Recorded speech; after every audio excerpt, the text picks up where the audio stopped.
Сәлеметсіздер ме, 9 сынып оқушылары? Біз бүгінгі видеода қазақ тілінен 2-ші тоқсанға арналған бірінші БЖБ жұмысын орындайтын боламыз.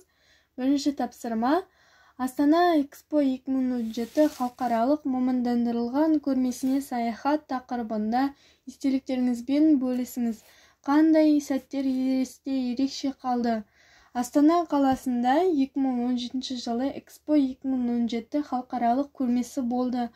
Бұл көрмеден жалпы 4 миллионға жуық адам ұмытылмас әсер алып қайтты. Оның ішінде мен де керемет әсер алдым. Астана Экспо 2017 көрмесі өте ауқымды шаралардың бірі.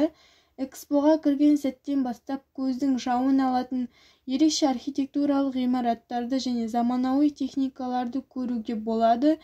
Экспо 2017 көрмесінің аумағы өте үлкен. Мен алғаш рет Экспо көрмесінің ішінде болған кезде болашаққа тап болғандай болдым. Экспода әр елдің өз павильоны болды. Көптеген павильон сәулет өнерінің ерекше пішінімен салынған. Мені ғимараттардың ішінен ерекше қызықтырғаны Нұр әлем павильоны. Дөңгелек шар шыныдан жасалған шар, ішінде әртүрлі қабаттар бар. Осы шардың ішінде ең есте қалғаны жоғары қабаттағы шыныдан жасалған көпір. Жалпы Экспо 2017 көрмесі көптеген естен кетпес естеліктер мен әсерлер қалдырды. Екінші тапсырма: Астана Экспо 2017 халықаралық мамандандырылған көрмесі тәуелсіз Қазақстанның мақтанарлық жетістіктерінің бірі.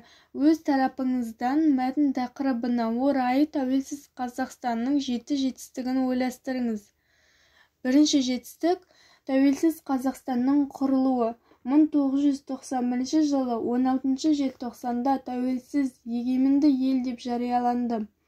Екінші жетістік: 1991 жылдың 29 тамызында 40 жылдай сынақ жүргізілген Семей ядролық сынақ полигоны жабылды. Үшінші жетістік: 1992 жылдың 2 наурызында Қазақстан Біріккен ұлттар ұйымының мүшесі атанды. Төртінші жетістік: 1993 жылы 28 қаңтарда тәуелсіз Қазақстан тұңғыш конституциясы жарияланды. Дәл осы жылы ұлттық валюта теңге қолданысқа енгізіліп, қазақ елі қаржылық тәуелсіздікке қол жеткізді. Бесінші жетістік: 1994 жылдың 16 ақпанында елбасы Нұрсұлтан Назарбаев ядролық қаруды таратпау туралы шартқа қол қойды. Сөйтіп, Қазақстан өз еркімен қуатты қарудан бас тартты. Алтыншы жетістік: 2011 жылы Қазақстанда алғаш рет 7-ші қысқы Азия ойындар өтті. Жетінші жетістік: 2017 жылы Қазақстанда алғаш рет Экспо халықаралық көрмесі ұйымдастырылды. Осымен БЖБ тапсырмасы аяқталды. Каналға тіркеліп, видеоға лайк басып кетіңіздер.